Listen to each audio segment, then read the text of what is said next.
Trade. Today's meeting is taking place in a hybrid format pursuant to House Order June 23, 2022, and therefore members are attending in person in the room and remotely using the Zoom application. I'd like to make a few comments for the benefit of witnesses and members. Please wait until I recognize you by name before speaking. When speaking, please speak slowly and clearly. For those participating by video conference, click on the microphone icon to activate your mic, and please mute yourself when you are not speaking. With regard to interpretation, for those on Zoom, you have the choice at the bottom of your screen of either floor, English, or French. So please select the desired channel. A reminder that all comments should be addressed through the chair. For members in the room, if you wish to speak, please raise your hand. For members on Zoom, please use the raise hand function. The clerk and I will manage the speaking order as best as we can. Please also note that during the meeting, it is not permitted to take pictures in the room or screenshots on Zoom. In accordance with the committee's routine motion concerning connection tests for witnesses appearing by video conference, I am informing the committee that all witnesses have completed the required connection tests in advance of the meeting, and our translators are all on board. Correct? Yes. Should any technical challenges arise, please advise me. Please note that we may need to suspend a few minutes to ensure all members are able to participate fully.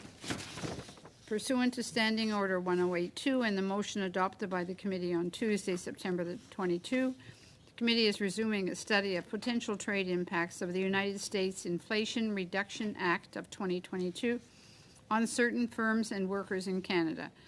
We have with us today from the Canadian Labour Congress, Elizabeth Kwan, Senior Researcher by video conference.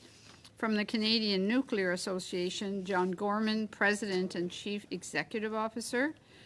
And from the Clean Energy Canada, Mark Zacharias, Executive Director by video conference.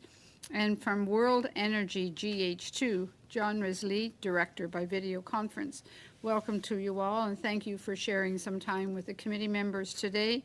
We will start with opening remarks and then proceed with questions from members. Ms. Kwan, I invite you to make an opening statement of up to 5 minutes, please. Thank you. Good afternoon, Madam Chair and members of the committee. I'm grateful for the invitation to speak to you today. I'm Elizabeth Kwan, and I'm a senior researcher for the Canadian Labour Congress and the policy lead on trade. The CLC is Canada's largest central labour body and speaks on issues of national importance for more than 3 million unionized workers across Canada. The very substantial funding of the Inflation Reduction Act of $369 billion in energy security and climate change programs has reshaped the climate policy world, pressuring Canada to be more ambitious and to accelerate our own climate actions. Overall, the IRA provides certain opportunities for Canada, including the production of EVs, EV batteries and battery parts, and low-carbon construction materials. The IRA could give Canadian producers a boost, as they are on average 15 to 74% less CO2 intensive than even US producers. At the same time, the Canadian steel sector and manufacturing in general will face challenges due to the 100% US iron and steel requirements for domestic energy projects and the sizable domestic manufacturing components requirement. The IRA can provide other opportunities for Canada to develop upstream activities, such as mining of critical minerals for EV batteries. Canada is one of the few nations with most of the critical metals and minerals required for EV battery production and the capacity to produce refined battery materials with low carbon footprint because of our clean electricity grid. But the timelines to fully develop this potential for Canada is still many years away and may be a challenge in terms of optimizing for the IRA. So therefore, Canada needs to act right now. Overall, the IRA's climate and energy measures aim to cut greenhouse gas emissions 40% by 2030, in line with Canada's own target. The IRA could mean even more good Canadian jobs, hopefully many of them being union jobs, which is important in transitioning workers into a low-carbon economy. On the international front, the IRA has also come to the attention of South Korea and the EU. The EU has listed at least 9 points in the IRA that they allege are in breach of international trade rules. The EU and the US have set up a task force to discuss how to address the EU's concerns. However, there are also many questions from Canadian stakeholders regarding the interpretation and implementation of parts of the IRA. Perhaps an in-depth study of the impact of the IRA on Canada is worth embarking on. But make no mistake, the IRA puts America first. It's about protectionism that advances US interests. It offers certainty, a clear path forward for an ambitious industrial strategy that maximizes growth and good jobs and transitions workers into low-carbon economy. Canada has to offer this policy certainty as well. Canada needs to put the different commitments and actions from the last federal budget and the fall economic statement into a comprehensive strategic framework that articulates a clear vision. Unions must be at each and every table as an equal partner to develop policies and the strategic framework. The Canadian framework should strengthen existing policies, be strategically selective in its priorities, and build on strengths. The IRA further invests in Americans, for instance, by providing better pricing for prescription medication and access to healthcare. Canada must build on its existing policy advantages that will support workers and encourage business investments, such as building up our public health care and bringing in universal pharmacare. The IRA increases important supports for people, aggressively deals with climate change, lifts up workers, and creates good-paying union jobs. As such, the Canadian framework, at the very least, must have the same objectives. Thank you very much for your time. I look forward to your questions. Thank you very much, Ms. Kwan. Mr. Gorman, for up to 5 minutes, please. Thank you, Madam Chair. I thank all of you for the opportunity to speak with you today. I'd like to begin by acknowledging that the land on which we gather is the traditional unceded territory of the Algonquin Anishinaabe people. I'm here to speak on the importance of our country staying competitive both globally and with our largest trading partner. If Canada does not align and have parity with the U.S. Inflation Reduction Act, there could be significant opportunities lost in terms of new and existing jobs, investment, and export potential. The Canadian nuclear industry is a strategic asset for this country, both domestically and internationally. For over 60 years, Canada has been a global leader in the nuclear sector. We've built our sector on the solid foundation of CANDU's technology, which is a Canadian technology, and now the refurbishment projects at Darlington and Bruce are the country's largest clean energy infrastructure project, representing $26 billion worth of investments and are proceeding both on time and on budget. These large-scale projects have provided the foundation for a robust and highly skilled supply chain and has opened opportunities for innovations associated with small modular reactors, enabling Canada to be a first mover in SMRs in Ontario, New Brunswick, and eventually Saskatchewan and Alberta. Over the course of 2022, the federal government has clearly and repeatedly indicated a strong role for nuclear on our path to net zero. The 2022 budget allocated funding for the further development of SMRs. We've seen numerous nuclear energy projects funded as part of Canada's Strategic Innovation Fund. Canada's Infrastructure Bank announced nearly $1 billion in financing to help SMRs in Ontario. However, these investments risk being squandered if our industry is unable to remain competitive, particularly in the context of the United States and their Inflation Reduction Act. The IRA represents a massive strategic competitive investment by the United States that, if not addressed here in Canada through its own policy response, will confer significant advantages to American nuclear energy firms, including investment and workforce attraction. In Canada's fall economic statement, the government highlighted the strategic importance of completing and balancing the initiatives implemented in the IRA. The FES was a good start in positioning to Canada to address the competitive imbalance imposed by the IRA, but more needs to be done to ensure Canada does not lose its competitive advantage. While the FES introduced measures to improve competitiveness, such as the investment tax credit, it's not yet clear how these credits will be applied to the broad spectrum of existing and potential new nuclear facilities in Canada. However, while we are speaking to the need to remain competitive, ultimately we are committed to working closely with our partners in the United States, who are also looking for parity in the nuclear sector. We must remain cognizant of the fact, though, that the structure of the power systems are predominantly provincially owned here in Canada, while in the U.S., most are privately held. Care must be taken when designing incentives to ensure cross-border competitiveness is maintained in this regard. Within this context, the Canadian Nuclear Association recommends the following key points for consideration by this committee. They're also essential leading into this federal budget 2023. These include ensuring that nuclear energy is included in the Government of Canada's clean taxonomy and the green bond definition, ensuring that, just like with the IRA, government-owned utilities can equitably access benefits that were announced in the fall economic statement, including the investment tax credits. Ensuring that existing, refurbished, and new generation large nuclear facilities are eligible under the ITCs and other financial instruments. Equitably including existing, refurbished, and new large nuclear and SMRs, and companies engaged in the nuclear value chain in other federal government clean tax policies.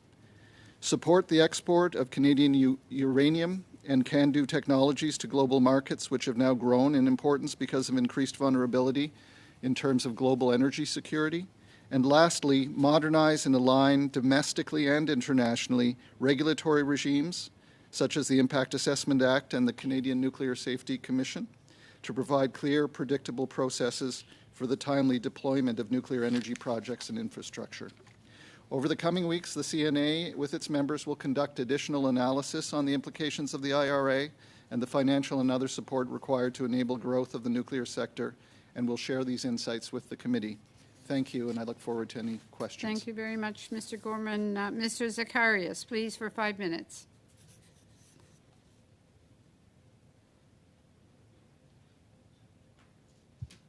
Good afternoon, Mr. Chair and members of the committee. My name is Mark Zacharias, and I'm the Executive Director at Clean Energy Canada, a climate and clean energy think tank at Simon Fraser University.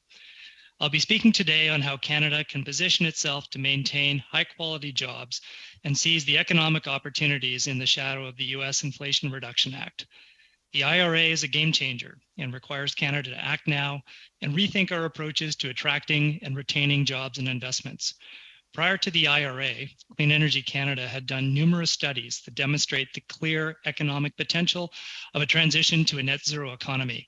Our modeling found that between 2020 and 2030, clean economy jobs in Canada are projected to grow almost 50%.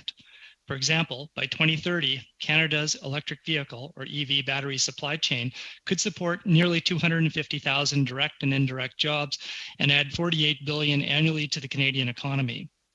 While the IRA has the potential to impact Canada's economy in many ways, 3 key opportunities stand out: automobiles, batteries, and construction materials. The IRA extends the US $7,500 tax credit for new EVs and introduces a US $4,000 tax credit for used EVs. These tax credits provide a massive opportunity for Canada to supply electric cars and their parts to the US market. Prior to the bill, tax credits expired once an automaker reached EV sales of 200,000 vehicles, meaning companies like GM and Tesla haven't been able to benefit from them for years. The new uncapped tax credit will drive EV sales and leverage Canada's recent efforts to land agreements with Ford, GM, Stellantis, and their unions to assemble EVs in Canada.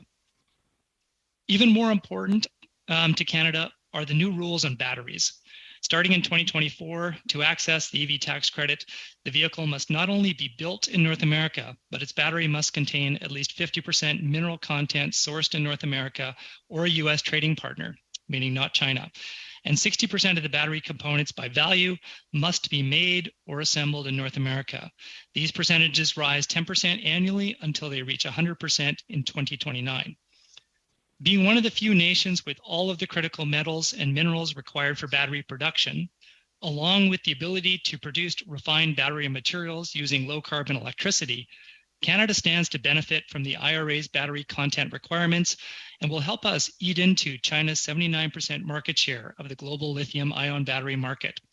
And finally, in February, President Biden announced the Buy Clean Task Force to use the federal government's purchasing power, the world's largest, to create demand for low-carbon materials while restricting access to high-carbon imported steel and aluminum. The IRA provides the funding needed to implement this executive order, including more than $5 billion US to purchase low-carbon construction materials for federal buildings, highways, bridges, and homes. Another US $5.8 billion has been allocated to install advanced industrial technology in steel, cement, and other industrial facilities. Canada must be strategic and understand its competitive advantages if we aspire, and we should, to do more than export raw commodities like critical minerals. Canada has the potential to be a clean energy and clean manufacturing superpower, but we cannot and should not simply try to meet the IRA's fiscal incentives one for one. However, by focusing on areas of potential strength, we can compete in a number of these sectors. To do this, we must first work with industry and stakeholders to finalize the design of the investment tax credits put forward in the FES. Second, recognize the importance of our low carbon electricity supply. Reliable, cheap, and clean electricity are prerequisites for industrial investment, and completing the forthcoming clean electricity regulation is key. Third, we need to support our highly skilled labor supply and deliver further training and education aligned with the economy. Fourth, we need to build out the infrastructure necessary to develop critical minerals and metals, as well as transmit power to the new facilities. Fifth, we need to continue the decarbonization of our own industries to sell low-carbon goods to the US and other trading partners. And lastly, we need to complete the forthcoming zero emissions vehicle mandate to drive domestic EV demand and therefore Canadian production. Strategic alignment with the US while playing to Canada's strengths can create a thriving North American market for the next generation of clean technologies and materials, and to keep us on the pathway to meeting our net zero 2050 goals. Thank you. I look forward to your questions. Thank you very much. On to Mr. Risley for up to 5 minutes, please. Thank you very much, Madam Chair, and members of the committee for this invitation to discuss the impact of the U.S.'s Inflation Reduction Act. As has been said, I'm John Risley, and I'm a director of World Energy GH2, which is developing Project Nugeohonic, a $12 billion US investment in Newfoundland and Labrador. This project will generate energy by way of a 3 gigawatt wind farm on the west coast of Newfoundland, and then electrolyzers in nearby Stephenville will convert that electricity to hydrogen and ultimately to ammonia. Both hydrogen and ammonia have been safely generated and shipped globally for decades. As members of this committee are aware, Canada has signed an MOU with Germany to supply green hydrogen beginning in 2025. This project is uniquely positioned to fulfill that commitment and so much more, including bringing well-paid jobs to local communities in Newfoundland and Labrador, and ensuring that Canada can successfully transition from conventional to low-carbon energy production and export. World Energy has signed an MOU with the Halapu First Nation, plus all the other local First Nations communities in the area of our project. Chief Brendan Mitchell of the Halapu has noted that this project will bring local opportunities through green energy training and jobs, and the involvement of local communities is crucial, without which the project would not be able to advance. A key question before the committee today is whether or not Canada will be able to compete in the clean energy space, given strong tax credits for these kinds of projects included in the Inflation Reduction Act. I'm here today to tell you that Canada is well positioned to compete in the green energy space, but that to do so, we need to make decisions quickly and support the expedited rollout of this sector in our country. The recent fall economic statement provides the beginnings of a response to the IRA. It provides for up to a 40% tax credit on clean hydrogen production and up to a 30% tax credit for clean technologies such as power generation via wind turbines. This is an excellent place to start the discussion. However, projects like ours need certainty on the details of these announcements in order to be able to move forward. Questions exist. For example, will the tax credit on clean energy generation apply to the cost of the wind turbine itself, or include the integral components such as the concrete foundation upon which the turbine is to be mounted? And what about new road infrastructure required to get the turbines to site? With regards to the hydrogen investment tax credit, we would assume this would include costs of electrolyzers. But what about costs associated with energy transmission from the wind turbines to those electrolyzers? And what about specialized storage facilities, steam generation, and other water treatment infrastructure that are all required as part of such a project? This can be simplified by deciding where the dividing line is between the power generation assets and the hydrogen ammonia production assets. One side of that line earns the 30 or up to the 30% credit, the other up to the 40% credit. All the capital assets on both sides need to be captured in order for these credits to make Canada competitive in light of the IRA. The determination of what constitutes a capital asset should be left to either general accepted accounting principles or international FRS accounting standards. Any project owner submitting an application for the credit would need an audit certificate from a recognized accounting firm qualifying the assets on both sides of such a line. The timing of these decisions is critical. Right now, every day that we delay ordering key components such as turbines and electrolyzers creates a potentially significant delay in when we will receive such equipment. This is due to the supply chain crunches and high demand being generated by policies such as the IRA. So Canada needs to act quickly and provide certainty around the announcements made in the fall economic statement, while making sure that all the project assets needed for green hydrogen and green ammonia are captured by the investment tax credits. This is not a cry of wolf. I have literally, just 2 hours ago, got off a plane from spending a week in Europe, visiting critical equipment suppliers, and I can tell you that I had to beg for the attention of these suppliers who are now focused on a huge number of developing projects in the United States. Thank you for this opportunity, Madam Chair. Thank you very much, Mr. Risley, and thank you for making sure you landed in time to be able to come to the meeting. Mr. Martel, for 6 minutes, please.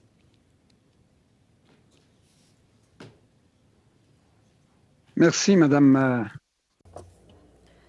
Thank you, Madam Chair. I would like to start by thanking the witnesses for being with us today. There's one thing that's certain. Up until now, hearings have allowed us to have better information on the slowness of the Government of Canada with facing the new American legislation, and how slow it has been in responding to Canadian industries so that we could be leaders in the energy transition. For example, Monsieur Jean Simard from the aluminum producers, who mentioned the importance of encouraging new investments in infrastructure and having an aluminum purchasing policy, investing in research and development for recycled aluminum, and also having a more competitive environment, both fiscally and environmentally. These are demands that have been made for years. And the government, instead of facilitating things for our industry, always waits for the Americans to act first, and then we react. I think that needs to stop. Clearly, there's a change to be made. And this week, we heard from Mr. Masterson from the field of chemistry and plastics. They are very important in Canada. About $90,000 in annual exports. 80% of that is exported to the United States. Mr. Matherson said that the true value of incentives from the IRA is one of the challenges, is seeing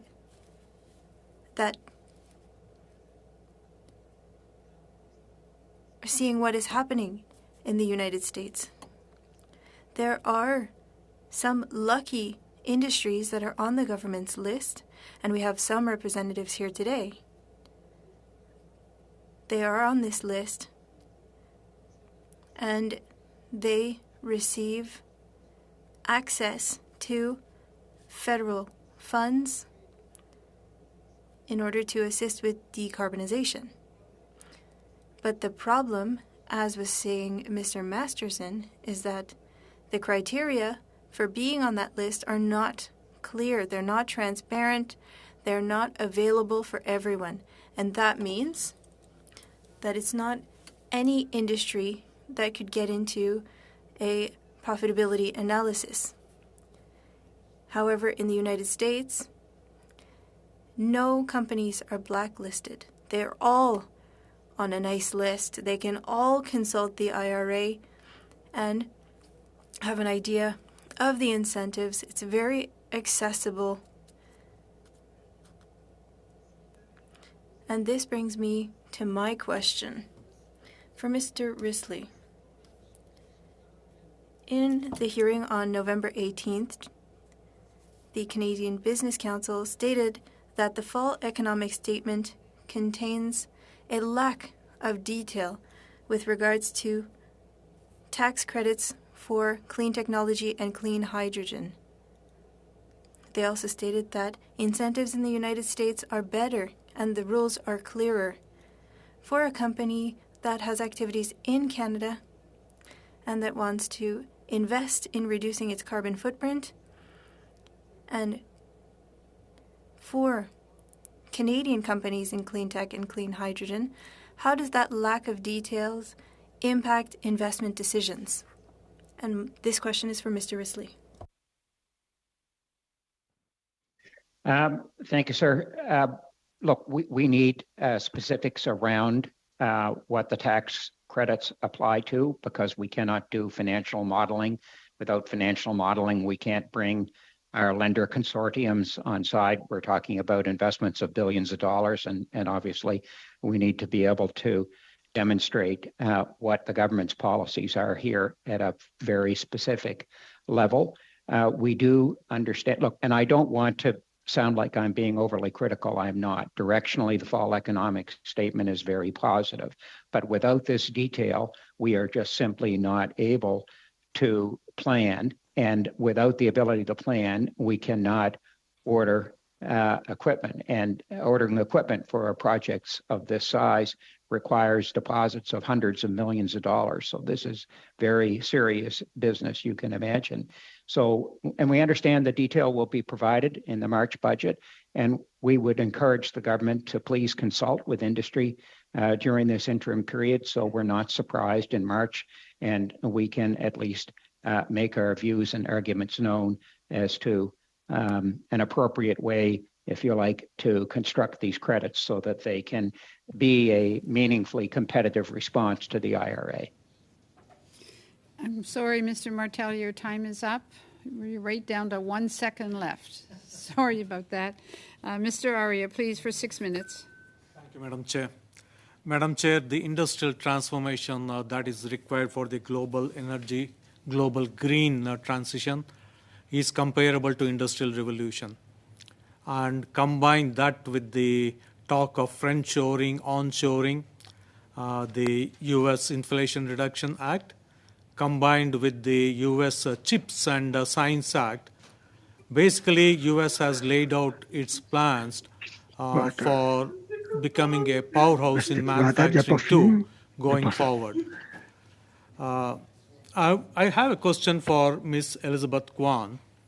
Ms. Kwan, you mentioned about the problems for Canadian steel industry.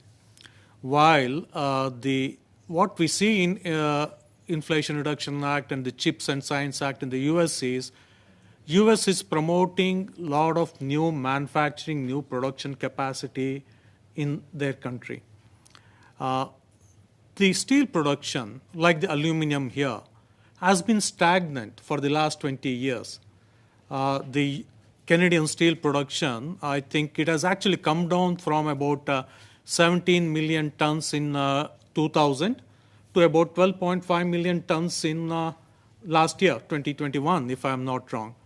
And there has been no increase in installed capacity during the last 20 years.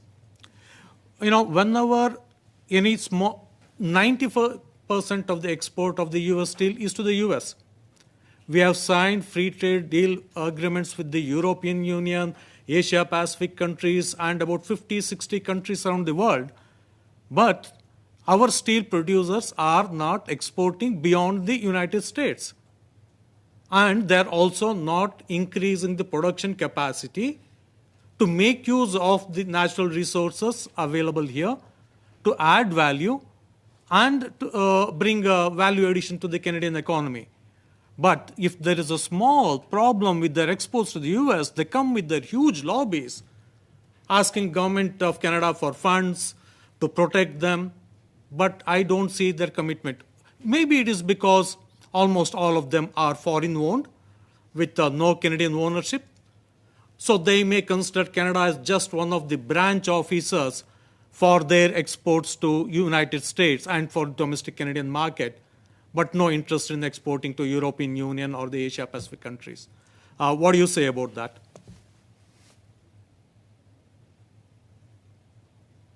Thank you very much for your question. I would say that the IRA is very interesting in the sense that it has basically, it's a game changer.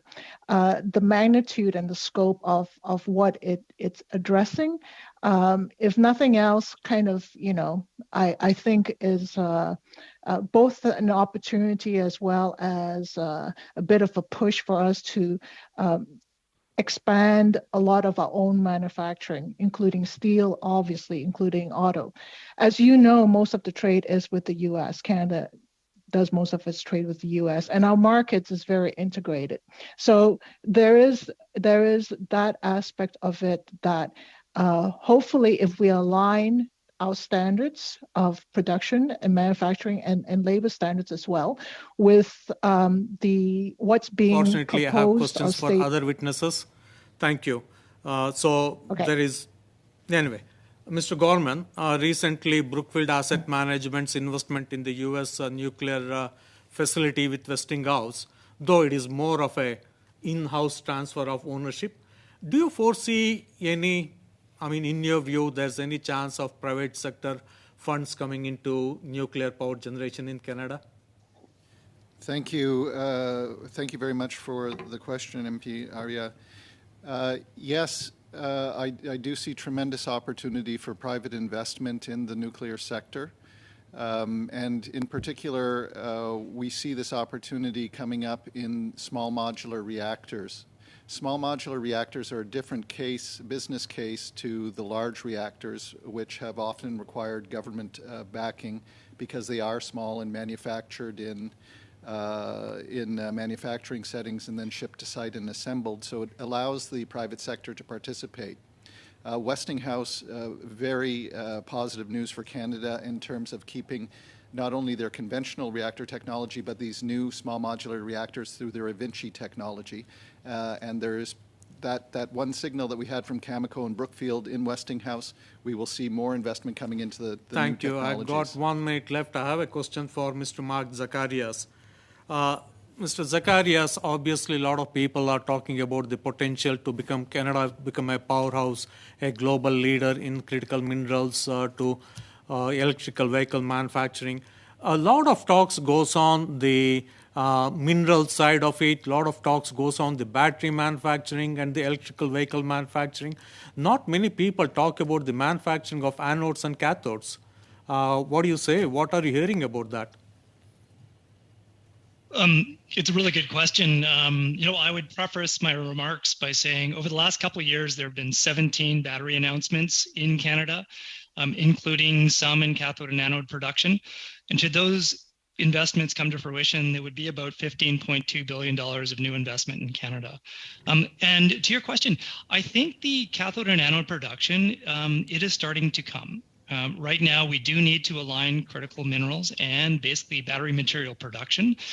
Those need to be in place in order to move to the next cell of cell assembly and cathode and anode production. I think the announcement last week with Vale and GM around a nickel sulfide manufacturing plant in Bécancour is a good start. And also, too, the other reason I think they will come is because we do have a clean power. We've got a very clean grid. We've got a skilled workforce. We have good workforce training. And we have proximity to EV assembly in Canada, particularly as the big three have now switched to manufacturing EVs over the next couple of years. Thank you very much, sir. Thank you for that information. On to Mr. St. Marie. Welcome to the committee today. Please go ahead for 6 minutes. Merci, Madame la Présidente. Thank you, Madam Chair. It's a pleasure to be with you today. And I would like to thank all of my colleagues and all of the employees who are working to make this committee run smoothly, our interpreters. Thank you, everyone, for what you're doing. I would also like to welcome our 4 witnesses. Thank you for being with us, and thank you for your opening remarks. My first question will be addressed to all of the witnesses, so you can respond in the order of your opening remarks. I heard a lot about the requests made to the Government of Canada. My question is on the Inflation Reduction Act. In the current version of the legislation, what would need to be amended, and what pressure should the Canadian government put on the U.S.? Perhaps Ms. Kwan can start. Thank you. I think that the pressure that Canada should put on the U.S. government is to ensure that Canadians have access and increase access to the new markets that are being developed, as well as the expansion of those markets. As for example, the Build Back Better Act basically excluded or would have been harmful to auto, whereas this IRA is inclusive. It's a North American sort of continental act. And so what we need to do is that we need to put pressure to make sure that we have a good synchronization of what the act says and what we have in Canada, and to synchronize those standards and to ensure that, labor, for instance, is supported on both sides to actually move forward in the future for a much more towards a low carbon economy. Thank you. Merci beaucoup. Thank you very much. It was very clear. Mr. Gorman, do you have anything to add? Yes, thank you for the question. I would agree with Ms. Kwan that what we really need to achieve here is a parity between the U.S. and Canada as we go through this clean energy transition. Ms. Kwan used the word synchronization, and I think that also applies here in terms of regulatory treatment and other measures that we look at. Increasingly in the nuclear sector, our efforts have been very collaborative with the United States in terms of looking at energy security and now our climate goals from a holistic point of view, and that makes a lot of sense. And to the first part of your question, very quickly, I would just say what we have to amend here, it really has to do what other speakers have addressed, this idea that we need to work on the details now of the ITC. Merci beaucoup. Très apprécié. Thank you very much. Mr. Zacharias, do you have anything to add? I would agree with the preceding two speakers in terms of their remarks. I would note that the other alternative to pressuring the U.S. to amend the IRA would be to do things a little bit differently and move forward quicker on the Canadian equivalents. So for example, I'll just give you two or three. The IRA has an investment and a production tax credit. Canada does not have many production tax credits, and that's something we could add or install in budget 2023. That'd be very easy to do.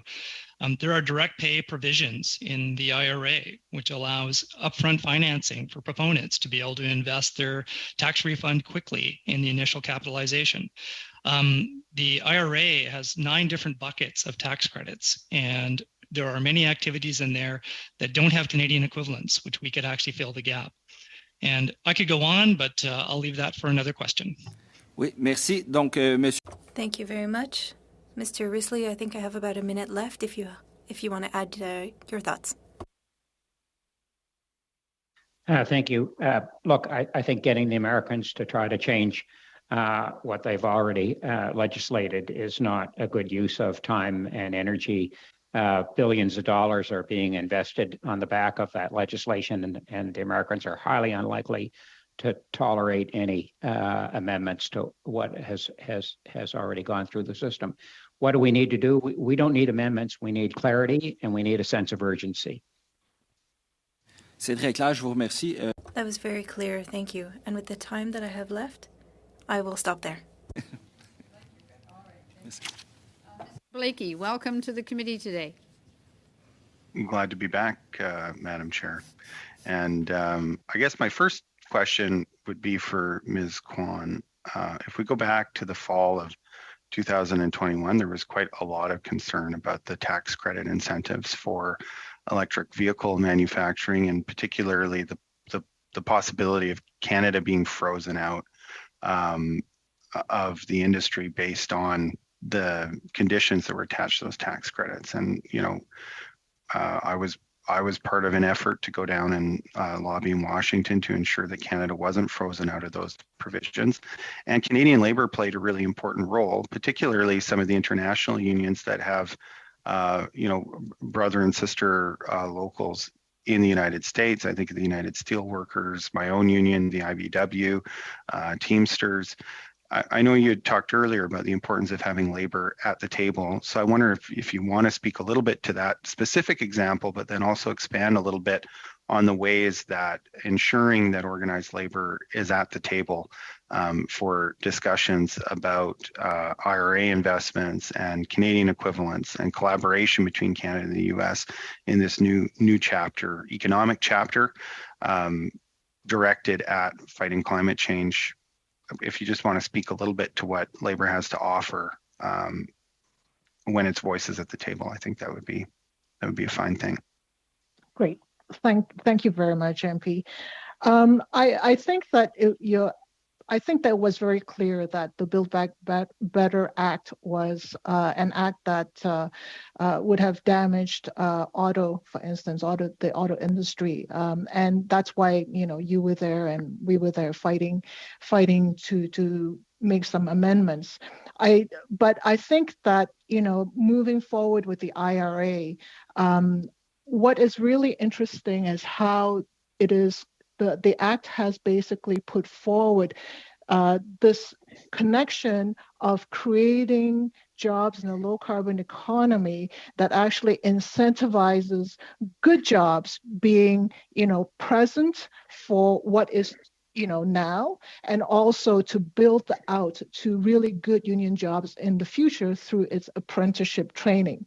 And I think that because they actually have done some studies to say that, the IRA is going to create 9 million jobs over the 10 years, that what we have to do is that we have to ensure that labor on the workers on the Canadian side are able to actually be part of this new development around increase and expansion of manufacturing and work towards new good jobs, union jobs I hope, in the low carbon economy. I would say that there's a lot of, we have all said that there's a lot of gaps, a lack of details that's coming up, even if with the things that were introduced in the FEST. And so I would suggest that, unions have to be very much involved in two ways. One is that I think that we can provide, a lot of, we can contribute a lot towards the whole discussion around training, the type of training, as well as how to actually kind of improve the types of jobs moving forward. And I think that, it would serve Canada well to actually have a very strong union presence at the table for our new policies, for this framework that I spoke about, because this would be something that I think would be an advantage, not just for Canadians, but also an advantage for us to work closely with the Biden administration, which is very pro-worker, pro-unions. And I think that this is where, we can contribute several times over to this whole, endeavor as we move forward. Thank you very much. And I mean, is it fair to say, I know in Canada, union manufacturers in the auto sector, for example, tend to have higher market share than what we see in the United States. So it seems to me that there's a role for Canada as the Biden administration tries to encourage good union jobs within American-only supply chains. It seems to me that Canada has a role to help American manufacturers meet that good union job requirement while non-union manufacturers in the United States make choices about whether they want to see unionization in their shop in order to be able to access funding under the IRA. Do you think there's a role for Canadian producers who already meet many of the specifications of the IRA if we bracket the explicitly nationalist requirements of that investment? I think that where there is strong will, there is strong vision, and there's strong actions behind the good union jobs, and that's building out into the future with all the new activities in the low carbon economy through the IRA. On the Canadian side, I think that it would help kind of expand, the good jobs here.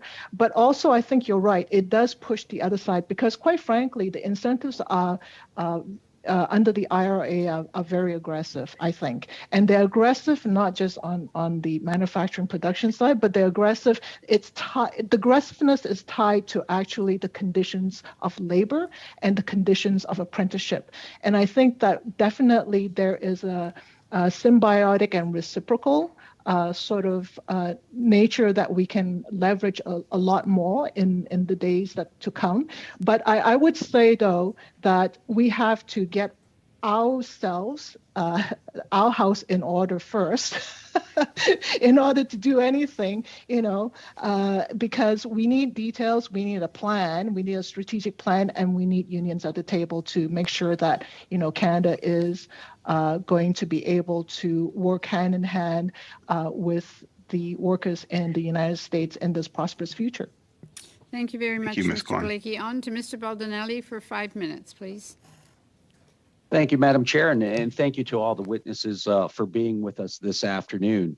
Over the past several hearings that we've had, a consensus is almost coming from all the witnesses that, we need clarity, we need a sense of urgency in the response to the IRA. Ms. Kwan, you mentioned yourself, it's a game changer. It reshapes the climate world. Bob Masterson, the CEO of the Chemistry Industry Association of Canada, just recently said the IRA is the most audacious public policy instrument ever introduced to decarbonize a major economy. And he went on to add, the Americans have unleashed the power of private capital to decarbonize. And he argued while Canada is still stuck in debates over strategies and plans. So we've got to react, and we've got to move seriously forward. Mr. Gorman, I was just reading an article that you had prepared for policy options in May, and you had talked about the government And nuclear again. I mean, the article was time for Canada to commit to nuclear power. And you mentioned about government. We have a government in Canada that is a champion of nuclear one day, yet leaves it as a footnote the next. I mean, you've seen the recent investments with the infrastructure bank, $970 million. It's certain provisions that came out in the federal budget in 2022, yet nuclear was excluded from the clean tax credit policy in 2020. It was also not included in the the accelerated capital cost allowances, and then of course the Canada Green Bonds framework. And so as we move forward, we need to also take a look. And I think in some of your 5 recommendations, you said how the government can take steps to kind of accommodate that. I mean, particularly in Ontario, we've got 60% of the grid in Ontario alone is provided by nuclear power.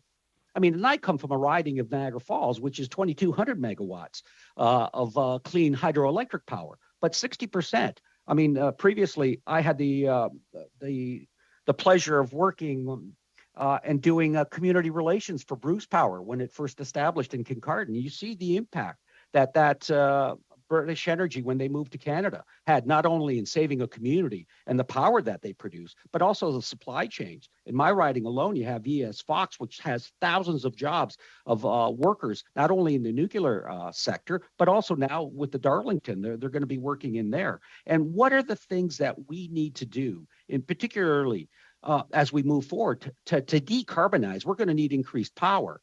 I mean, 60% of the grid Ontario right now is nuclear. And to your point about utilities and large power producers such as nuclear, how do we get the government to change its examination of that and include it in the green bond so that we can go forward? A very important point. And that is around the need for consistency in the government's treatment of any clean technology that it is relying on for a net zero future. And in particular, as you point out, there's been a lot of inconsistency around the way that the various departments in the federal government have been treating nuclear. I think we are encouraged by the progress and the commitments that have been made most recently to viewing nuclear as a clean energy technology. That's what it is. That is central to us meeting our energy security and climate goals. But we do continue to see that there's an unlevel playing field here in Canada among clean energy technologies, and you have referenced a few. There have been tax credits and accelerated capital cost allowance, green bonds extended to other clean energy sources that have not been extended to nuclear. And so it's absolutely essential that as we acknowledge the technologies that are going to be needed as we strive towards this more energy secure, more climate friendly future, that we create and incentivize a level playing field for all of these technologies so that they can deliver to their full potential. So we will continue to press this government to ensure that there is that level playing field so that nuclear can play a fulsome role. Thank you very much. Thank you, Ms. Gorman. Sorry, and Mr. also, Baldinelli, you've got 16 seconds left. Well, actually, okay. 13 by the time I actually tell you. So sorry about just that. Mr. Gorman, when you talk about government utilities accessing things such as the green bonds, nobody is talking about the investments that were going to be needed to be made in terms of the grid and the capacity to handle the increased electrical demands that we need. That is something that needs to be discussed Thank you, as Mr. well. Baldinelli, and maybe Mr. Gorman might want to respond to that while he answers someone else's question later on. All right, Mr. Varani, please, for 5 minutes. Thank you very much, Madam Chair. And I appreciate that the concept of the cleanliness of Canada's grid has actually come up a number of times in terms of the opening comments. And my understanding is that our grid is about 85% clean. And as we move to get past coal right around the country, to get to 100% clean grid, that just gives us even further, even further competitive advantage when we're dealing with things nationally and internationally. Obviously, I'm going to build on where Mr. Baldinelli was, which is that obviously getting off of coal in the province of Ontario, a province that he and I share, was instrumental. The sort of phase out of coal, but also the accentuation of nuclear energy in Ontario. And on the nuclear point, Mr. Gorman, it's good to see you again. I wanted to ask you, there's a piece in the fall economic statement that talks about nuclear and, as you mentioned, the investment tax credit being available for small modular. And then there's a later piece that talks about the eligibility is going to be consulted on with respect to large scale nuclear. Can you comment to us, given that sort of division that you talked about the public and private components in Canada, about large scale nuclear and where you see CANDU fitting in to the tax credit regime that needs to be happening as fast as possible? Like, what is the role for large scale CANDU reactors in that sphere? Over to you, Mr. Gorman. Yes, I would say that there's growing recognition here in Canada and around the world that we are going to have to dramatically increase the amount of clean electricity that is being produced so that we can fuel switch in various sectors to decarbonize them. And most knowledgeable folks are saying that that is going to require a doubling or tripling or even quadrupling of the amount of clean electricity generation that we have. So nuclear is and has been for decades a very important source of clean energy, clean electricity here in Canada. It's increasingly clear that we can take advantage of these small modular reactors to meet many of our needs, but also increasingly clear that we're going to need large nuclear as well. So as we look to working through the details of the investment tax credit, we absolutely need to ensure that the investment tax credits are extended to large nuclear, as they have done in the United States. And we have to be cognizant of the fact that here in Canada, most of our large clean electricity projects are driven by Crown corporations, Crown utilities, which are nonprofit organizations. And so the ITCs need to be expanded to include not only large nuclear, as they've done in the U.S., but also modified to be able to accommodate the nonprofit nature of the Crown corporations, which are driving this clean energy revolution. Got it. Thank you, Mr. Gorman. I want to direct my next question to Ms. Kwan and Mr. Zacharias, but you were taken to the Build Back Better discussion when Mr. Blakey was questioning you, and I think the critical feature there is obviously that the advocacy of the Government of Canada, various union groups, had that instrumental change where Buy American turned into Buy North American. That's created obviously a lot of demand for what we're doing here in Canada, really helping to support our auto industry and the good unionized jobs that Ms. Kwan, you mentioned. And I share your concern about ensuring that we have those good, strong middle-class unionized jobs. There's some elements in the fall economic statement that I wanted you to comment on, things like a sustainable jobs training center, new sustainable jobs stream under the Union Training Innovation Program that's expected to produce 20,000 apprentices of the type that Mr. Zacharias was talking about, and a sustainable jobs secretariat. Are those the types of initiatives you see as a step in the right direction? And what more do we need to be doing to ensure that we're training people in unionized workspaces for the jobs of the future? So maybe Ms. Kwan and then Mr. Zacharias. Thank you very much, MP. I would say that what you've listed off, they're useful programs that were introduced in the FES. But I also would say that, this is what I prefaced in my remarks, which is that there are bits in the Budget 2022, bits in FES. In FES, we tried to, the government of Canada tried to respond a little bit to the IRA. It needs to come together as some sort of Canada First strategy to kind of make sense of what we really want to do with all of it. And I think that the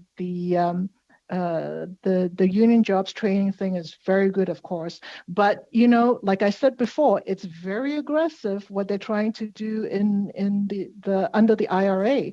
And in many ways, we're not just competing for business, we're also competing for people, workers, quite frankly. And we need We need to be able to support workers with more training, make sure that those apprenticeship requirements are aggressive, if not more, than what is stated in the IRA, so that it doesn't just build the present, but it also builds the future of all these low carbon type jobs and areas in the low carbon economy. Thank you. And Mr. Thank you Zacharias, very just much. briefly. I'm sorry, Mr. Vareni, your time is up. Mr. St. Marie for 2.5 minutes, please. Oui, merci, Madame la Présidente. Thank you, Madam Chair. My next question, I would have liked to ask it for all 4 witnesses, but with 2.5 minutes, that won't be possible. So I'll address my question to Ms. Kwan, but I will invite the other witnesses. If ever you would like to respond, you could send a written response to the clerk, who could share that information with the committee. So, Ms. Kwan, and to all the witnesses, what we've heard in the committee up until now is that many stated that they are concerned by the American legislation and that it could turn investments from Canada to the United States and decrease jobs in Canada. Do you share this concern, and how could we avoid investments leaving the country? Ms. Kwan? Thank you very much for your question. I think that the magnitude, the size of the IRA, and the amount of money in the IRA is pretty mind-blowing, and quite frankly, it's not just about Canada. It is something that everyone else is paying attention to around the globe. So I think that what we need to do is that we need to know what we're dealing with, which is what I said previously, which is we need to study and look at the impact on Canada and on workers in Canada. We need to make sure that it would be very logical to say that we cannot match dollar for dollar of what the Americans are doing. So we need to be strategic, and we need to really invest in people and in workers. Make sure that those jobs are good jobs that we have in Canada.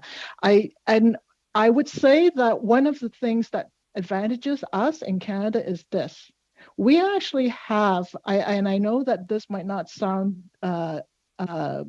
as a direct sort of impact, but we have everything to actually make good communities as we move forward. We have strengths like, public health care. We have strengths like, legislations around equity and inclusion. These are things that are our strengths that we kind of leave on the table or ignore as though, it's like, oh yeah, sure, we have them.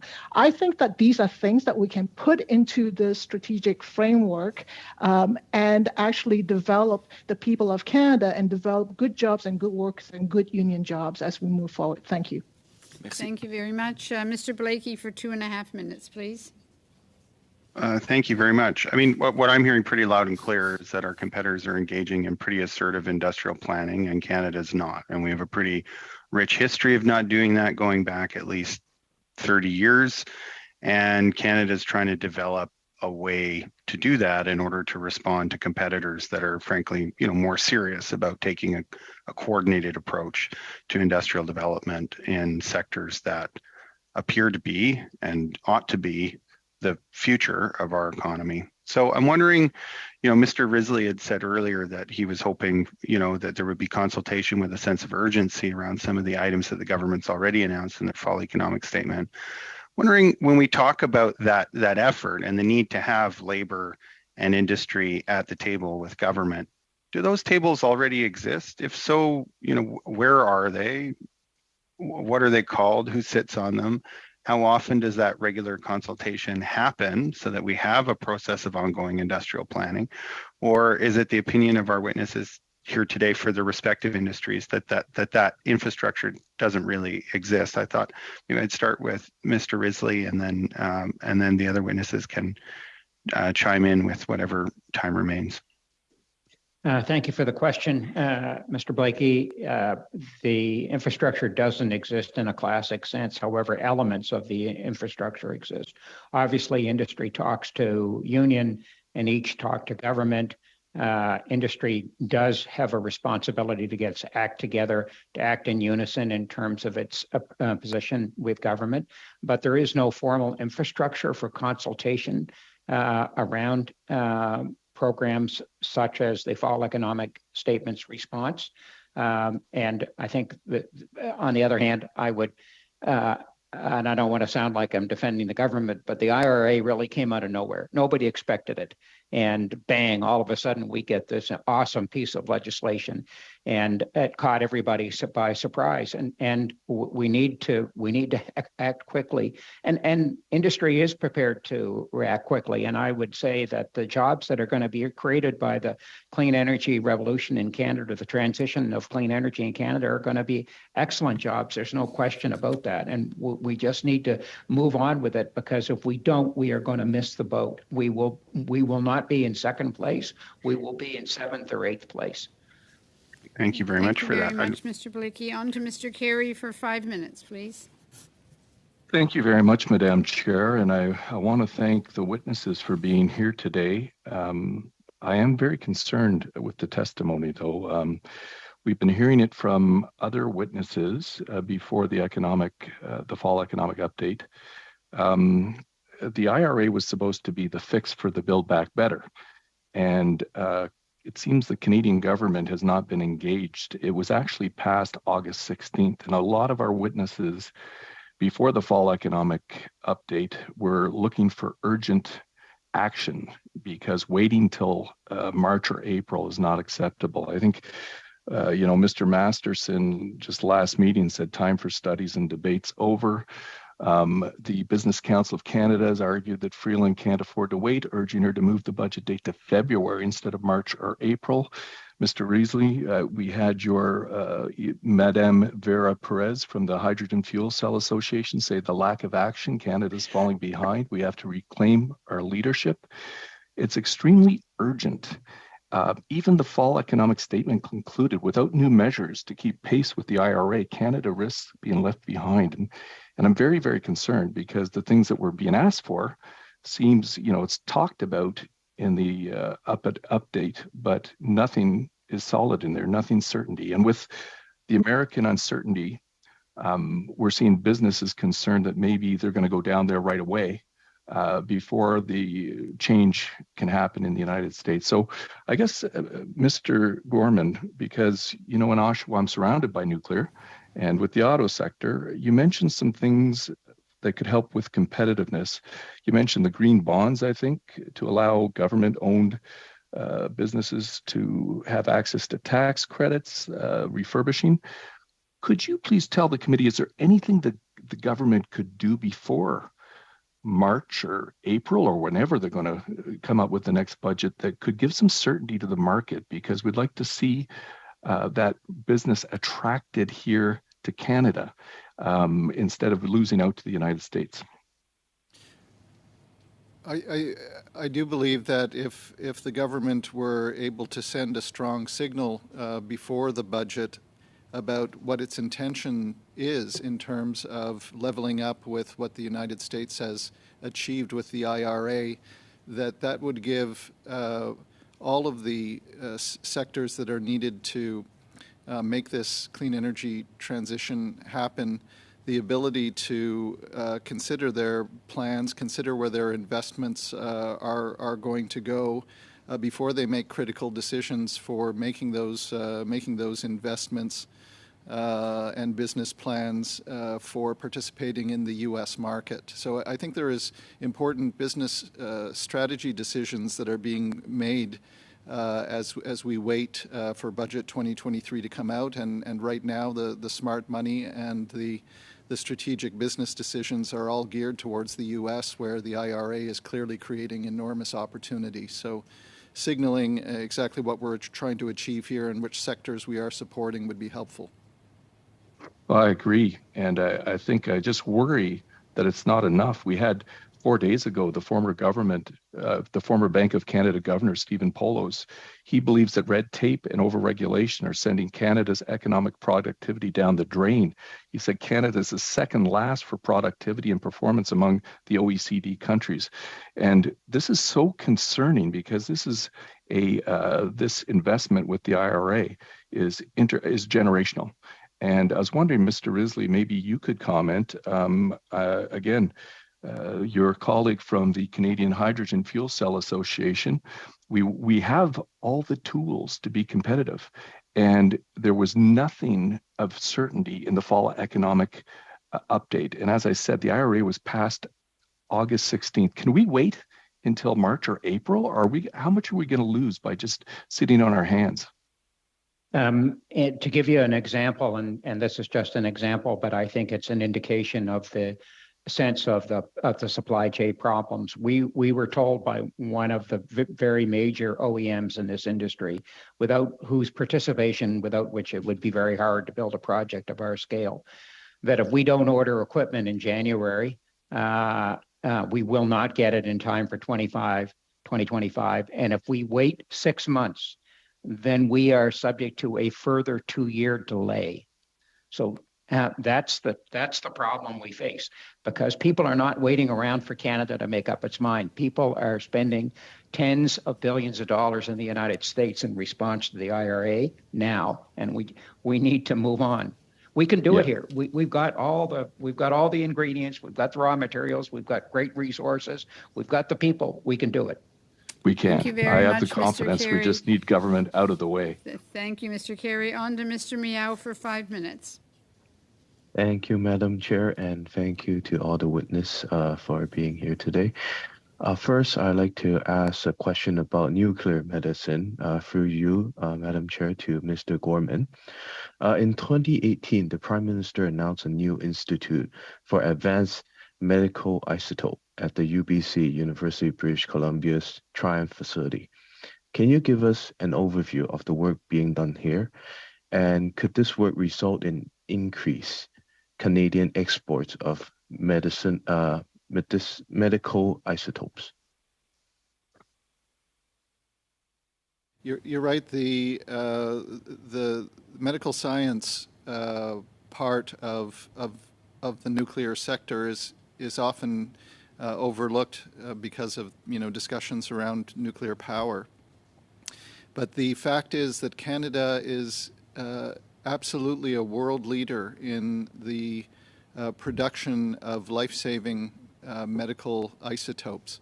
And it's not just the 70% of cobalt that we provide to the rest of the world for sterilizing one-time use medical equipment, but it applies to a huge and growing range of increasingly targeted isotopes that Canada is producing and providing to the world.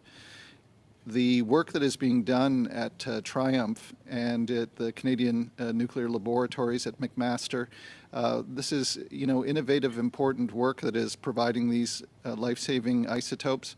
And the great news and innovation in Canada lately has been adding to that with being able to harvest new sophisticated types of isotopes from our existing reactors. And so Bruce Power and OPG with their existing reactors are working with partners like BWXT and Kinetrix and others to be harvesting isotopes from existing operating reactors and greatly expanding the capacity as well as the assortment of isotopes that we're providing to the world market. And you're absolutely right, it's a large market and it's an important one. Thank you. And where do you see the most potential for small modular reactor here in Canada? Do you see the potential for small modular reactors to be used in place of diesel engines in certain circumstances? The great potential for small modular reactors has to do with how scalable the reactors are. They can be so small as to fit on the back of a truck and be delivered to a northern community, a First Nations community, or large and providing electricity. But their uses in Canada, if I could put it succinctly, really focus on their scalability being applied to smaller markets, even Saskatchewan, for example, that needs to phase out coal but couldn't take a whole conventional reactor on their electricity grid, to providing very small modular reactors to these northern indigenous communities to get them off of diesel power.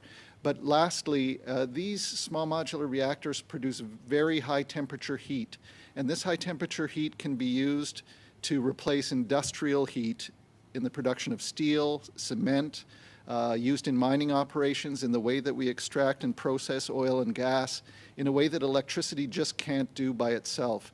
So the ability of small modular reactors to decarbonize heavy industry in Canada with high temperature heat in a very scalable way is what is addressing Canada's central challenge. We've got a clean electricity grid. We've got a problem trying to decarbonize heavy industry. Small modular reactors can help.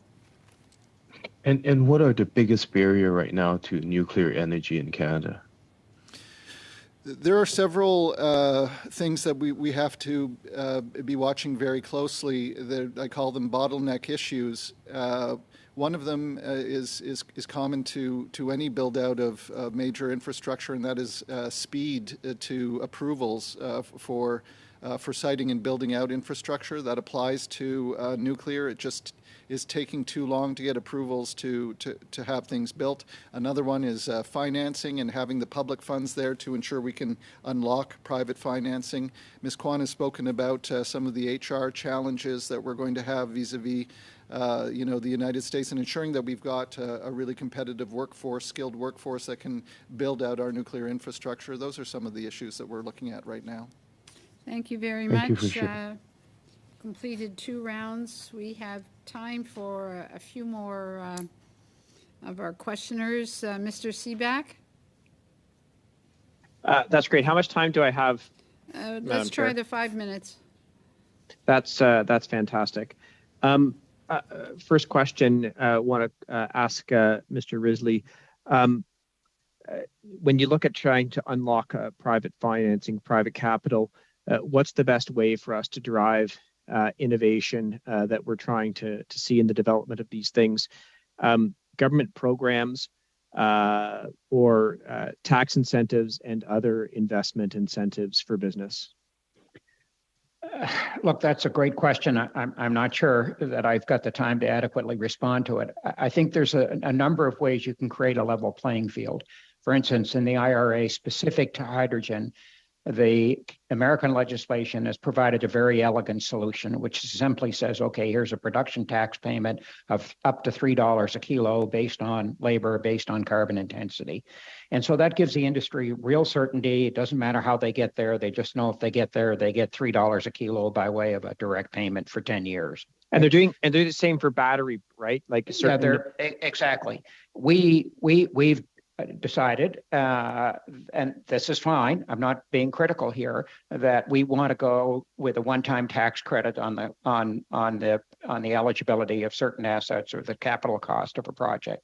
That's fine too. And you've got to weigh one against the other. It doesn't have to be exactly the same. It just has to be reasonably competitive, because obviously there are other factors that one has to take into account. What's the quality of the natural resource here that we're working with? Are wind speeds better or worse? Do we have the availability of fresh water? Do we have access to deep water ports? All of these things add to the cost competitiveness of a project. And it's not just the government policy in and of itself, but government policy is obviously a big component of it, and it just needs to be competitive. And clear and simple. Would you agree with that? Absolutely. Clear and simple. Yes. Great. Yeah. Because banks won't finance. Banks will not want to get into an argument with government over whether or not you qualify, you qualify for a certain program. The bank, if they're going to finance a project, they want to say A plus B equals C. Correct. Absolutely. Thank you very much. Mr. Gorman, when we talk about the role of nuclear, we also have to talk about the expansion of the electricity grid. RBC has a report out, The Path to Net Zero, and they talk about the cost of expanding electric grid across the country. They make suggestions that this is billions of dollars a year that needs to be invested in that.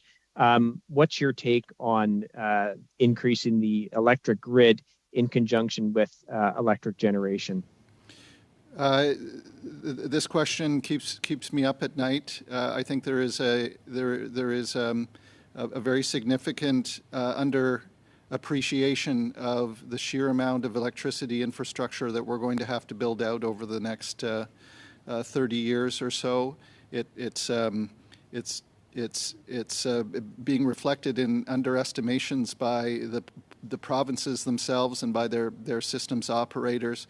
It's looking at electricity generation only and isn't taking into account the sort of fuel switching that has to be done in various other sectors across this nation. So when really knowledgeable people speak about the need to double, triple, quadruple the amount of electricity infrastructure, power generation that we have, I think we have to start planning for actually being able to build out that amount of infrastructure, and we're not doing that at this point. Yeah, and keeps you up at night. It's something I think about very often as well.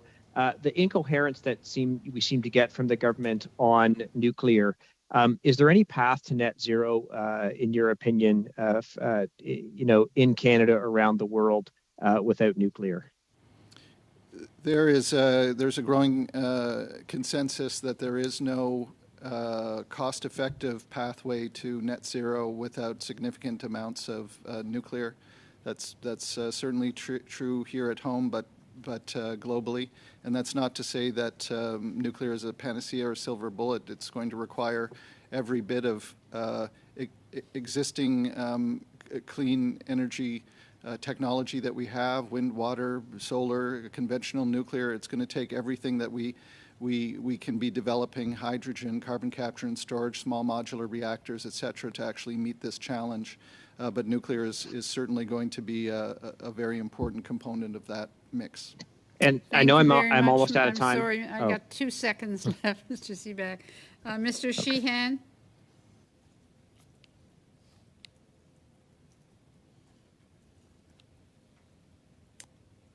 Mr. Sheehan, do we have you with us? I'm going to hold that spot for a bit. He's not popping up. He was there. I'm going to go on to Mr. St. Marie for 2.5 minutes, please. Thank you, Madam Chair. My question is for all the witnesses again, but I know I don't have a lot of time, so I'll start with Ms. Kwan, and I will invite the other witnesses to respond in writing through the clerk to share your answers. Ms. Kwan, when Toyota Motors, or Toyota Canada, came to testify, they raised the issue of uncertainty caused by the American legislation and that it might cause a suspension of activities until they can understand the impacts. That's what was raised multiple times today. So until real impacts are understood, it has an impact on companies and their investments in Canada. So what would be your comments on this? The impact of the uncertainty caused by the American legislation when Canadian companies or companies need to make decisions with regards to their activities in Canada. Thank you very much for the question. I would just quickly say that certainty was, or policy certainty was definitely part of my presentation today. I would say that, especially in the auto areas, that we being the unionized auto sector, were very embraced, the opportunities that the IRA presented in terms of EVs, batteries, and all of that. This is a much better place to be than Build Back Better. So it's a good place to be. But I think to generally around the suspension of activities, I would say that even that is muted by the switch from Build Back Better over to the IRA. I think that the call for suspension was probably a little bit stronger previously, but right now, I would say that the markets are so integrated that there's a lot of activity that's ongoing. And with the IRA, I think we need to be able to study the impact, know what the standards are, and whether, if our standards are equivalent, acceptable, agreeable, above what's stated at the IRA, and go from there. It's not an either-or question because, the vehicles and the batteries need to be built. Thank you and very that much, has to be done now. Thank you very much. On to Mr. Sheehan. Thank you very much, Madam Chair, and that was a good segue into a question I wanted to shoehorn in to this discussion, and I think I'll start with Mark on this one. I'm from Sault Ste. Marie in Northern Ontario, and when I was on council, a former NDP MP who was a city councillor myself put forward a resolution declaring us the North American alternative energy capital of North America. We took a bold statement. And we talked about a lot of what was happening in Northern Ontario. And recently, it was a couple of years ago when I was PS for FedNor, I made an announcement for cobalt sulfate up in Northern Ontario. It was an investment by the FedNor and our coterminous NOHFC. And, there's a lot of critical minerals in Northern Ontario that are underway, and I think that positions us well to, demonstrate to the Americans how well we are poised to work on this decarbonization, this whole electrification of our economies together. Mark, what kind of other suggestions would you make on how the government can attract more investments like Cobalt First and other places? And in particular, we always talk about the Ring of Fire up in Northern Ontario where there's a potential for a lot of critical minerals. We talk about from mine to road. So Mark, what kind of strategies do you think the government could employ to attract that kind of investment and innovation up to Northern Ontario? So that's a great question. And so a couple of things. One is the $3.8 billion that have been invested in critical minerals. That needs to move quickly. Two would be getting projects through regulatory processes federally and provincially in Canada is exceedingly difficult. It takes a decade to build a mine in Canada. That's got to change. Three, our labor force and skills training. We have an advantage relative to the US in terms of the skills ability of our labor force and our general labor force. But again, we need more workers. Fourth would be the infrastructure needs to be built to be able to electrify those mines and be able to get the minerals back down into the lower part of Ontario where they can be refined and turned into battery precursor materials and eventually batteries into cars. And then fifth, in my last couple of seconds, we need to drive domestic demand. We need a zero-emission vehicle mandate that will actually require Canadians to buy these cars. Therefore, they are made in Canada with Canadian batteries and Canadian metals and minerals. We need to connect the supply chain. Well, I truly appreciate that. And I think one of the things that, I'm also co-chair of Canada-Japan, and one of the things that Japan is really, really hungry for is for a stable partner, in particular what's happening with Russia and North Korea and China over there. And I think that there's a lot of opportunity to attract some other investments other than the Americans into Northern Ontario as such. How much more time do I have, Madam Chair? A couple of minutes? I'm sorry, no, you have 1 minute remaining, please. Okay, very quickly to the CLC. I was pleased to be in the Montreal as a delegate many, many years ago. Don't know what year that was. It was years ago. And I know that labor is going to play a significant role as we, move to a cleaner, greener society and sustainable jobs. What kind of, I've asked this of the steelworkers. The steelworkers were fabulous with us when we fought the 232 tariffs. What things does the CLC do with their American counterparts to sort of like work together as we decarbonize the economy and work for the jobs of the future? Can I get a brief answer if possible? Yes, the CLC actually works very closely with the unions like USW. We work with other unions that actually are on both sides of the border, and that's kind of where we exert our best contribution and most powerful contribution to the conversation and to policy development and trade. Thank you very much. Thank you very Mr. Blakey, for 2 minutes. Thank you very much. I think I'd just like to put to Mr. Zacharias the question I was asking before, which is really the kind of the extent to which there is already administrative infrastructure for proper industrial planning, or the extent to which that needs to be built. And if it needs to be built or improved, what do you think that looks like in the case of the industries that you work in? So I'll give you an example. So we convened about 12 to 15 industries along the battery supply chain, right from metals and minerals, right through recycling at end of life. And, our recommendations to government were several.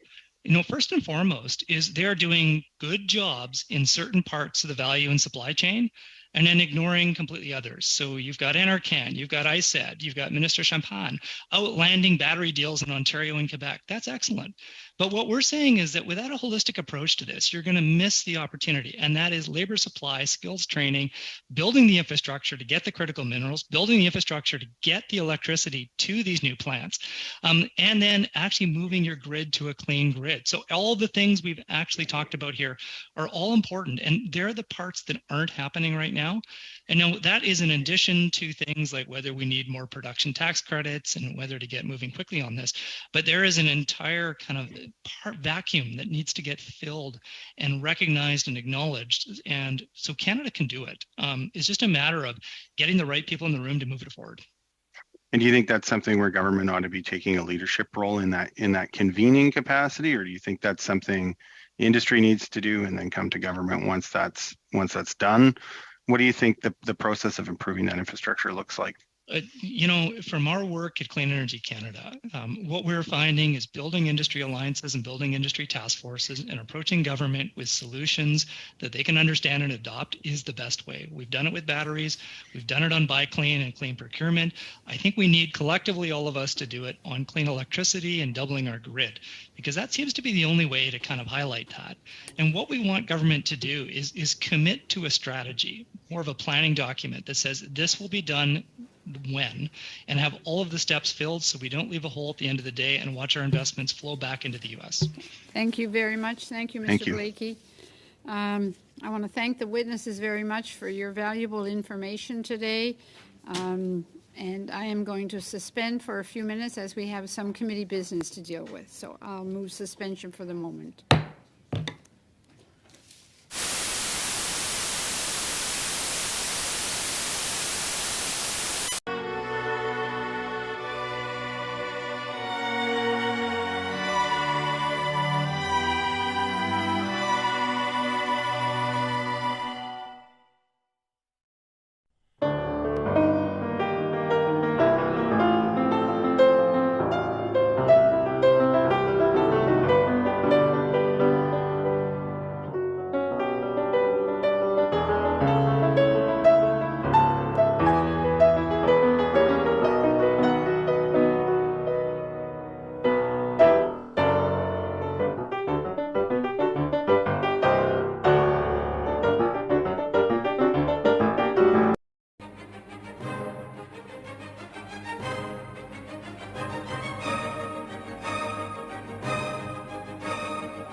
you.